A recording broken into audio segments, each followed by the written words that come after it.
Subtitle, the clarifier. What is a subtitle? A subtitle is something that helps bring clarity to your book title and the topic of your book in general. It's found on the front cover of your book under your title, usually under your title. Sometimes authors will put it above the title. And the positioning might depend on your artwork that you have as well, but typically it comes under the title. It doesn't necessarily have to be like right under the title. It can be down a little bit further on the cover. Don't get hung up on that. But generally, you got your title in the top third of your cover, and then your subtitle is somewhere below that. Having a subtitle is highly recommended and highly used for nonfiction books. You don't generally see a subtitle on a fiction book, but a nonfiction book, I highly, highly recommend it. Again, it's real estate that you have to help sell your book. Why would you not do it? A subtitle gives you even more opportunity to bring clarity to what your book is about. Gives your potential reader even more information. And why would you not want to do that? So I highly recommend using a subtitle with a nonfiction book. Here are some things that you can address with a subtitle. The problem or the benefit. What's the problem that your reader has? Or what's the benefit of them reading your book? So what are you solving? What can you do for the reader? What are they going to learn?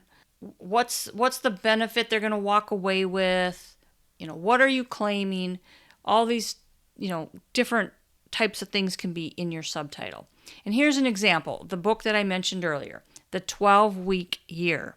The subtitle for that book is Get More Done in 12 Weeks Than Others Do in 12 Months. If someone is scrolling and they see the title, The 12-Week Year, that's intriguing enough to where they might want to click on it and see what it's about. But the subtitle, Get More Done in 12 Weeks Than Others Do in 12 Months. Hey, I'm raising my hand like I could use that. I mean, anybody else out there wish they could get a whole lot more done? So it's addressing productivity or inefficiency.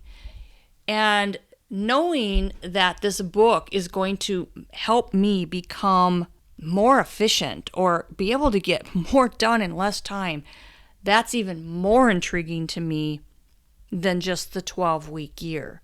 You see how it can bring some clarity? The next thing is you can use keywords in your subtitle. You can use keywords in your title as well. And keywords are just things that can help bring some clarity about your topic. It can be something that draws a person in. You don't want to overdo it, but especially in a subtitle, this is where you can really tap into the benefit of some keywords. And here's some examples. Some keywords might be how to, learn how to, top 10 tips, top 5 tips, 7 ways to achieve whatever. You can use numbers a lot. Proven method to, the guide to. So those are some keywords that can draw somebody in.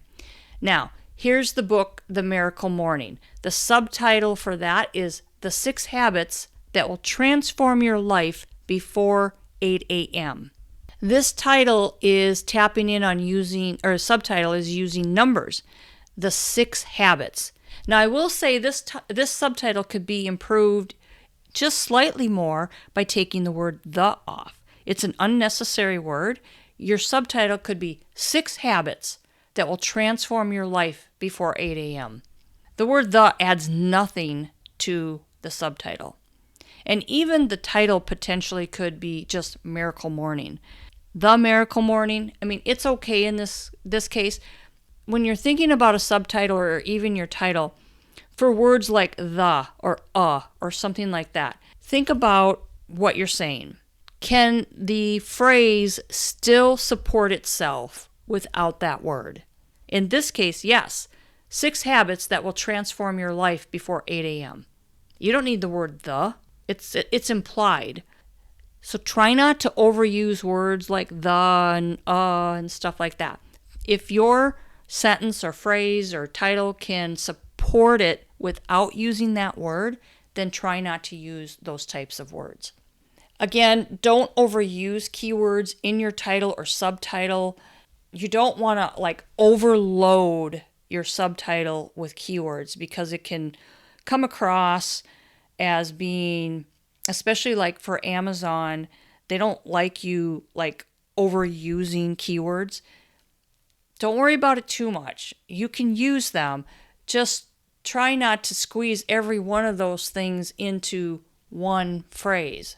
Like the 6 tips for a proven method to learn how to transform your life. That's overloaded with keywords, right? You don't want to, and it doesn't even sound good. So, that's another thing to keep in mind. Does it sound good using all those keywords? But there are certain things that draw people in, like 6 habits, 6 tips, proven method, learn how. Those are keywords that can draw people in. Another way to improve a subtitle is to express confidence and boldness. This brings a level of authority to you. Weak words do not draw attention to a reader. And here's a before and after example of this. So the title would be Eat Clean. The subtitle in the before is Healthy Foods May Help Improve Your Health. Or it could be Healthy Foods That May Help Improve Your Health. Kind of weak, right? But when you clean it up, the title is Eat Clean. The new title or subtitle, A Simple Guide to Lifelong Health. You see how that's more confident? I'm stating that boldly. This is a guide. It's a simple guide that's going to give you lifelong health. Not it may, it might, hopefully it will help you. Read this book, it might help you. You want to state, you don't want to lie, and you don't want to make claims that you can't back up. You want to be very careful about that. But you want to be confident and be bold. Don't be wishy-washy. All right, here's some words that lack confidence. Try to avoid these words in your title or subtitle. Should, maybe, try, could, might, would, possible, hope, attempt, think. Now, just keep it in context. The word hope can be used bringing hope. Let's just say that was a title. Bringing hope. It's okay in that case. Where I'm talking about with these lack confidence is hopefully these tips will help you. The last example I just gave you, it might help transform your life. I hope this transforms your life. No, you want to be confident. Words that lack urgency or even impact. Someday, eventually, a bit, kind of, sort of, somewhat, often, and sometimes. So again, try to avoid using words like that. And also keep in mind, it depends on the context. You might have a title, A Bit of Advice. Maybe that's your title. Well, then it's okay to use the word a bit. Again, this is about when you're trying to describe. This is mostly for your subtitles. When you're trying to bring clarity to your title or give a little bit more information about the book's topic, you don't want to be vague and you don't want to sound weak, not being confident in what you're saying. Here's some words that are either vague or overused. The first one is stuff, things, nice, good, interesting, better, important. Nice is, well, it's nice, right? But it's kind of vague.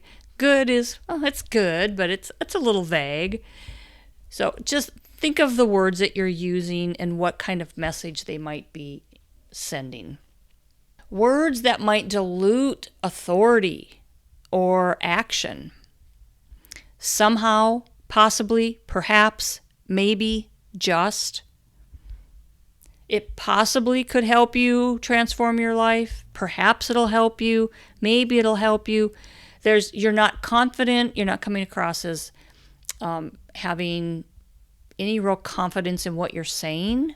So they're vague, they're diluted, and they don't really entice the reader to take action.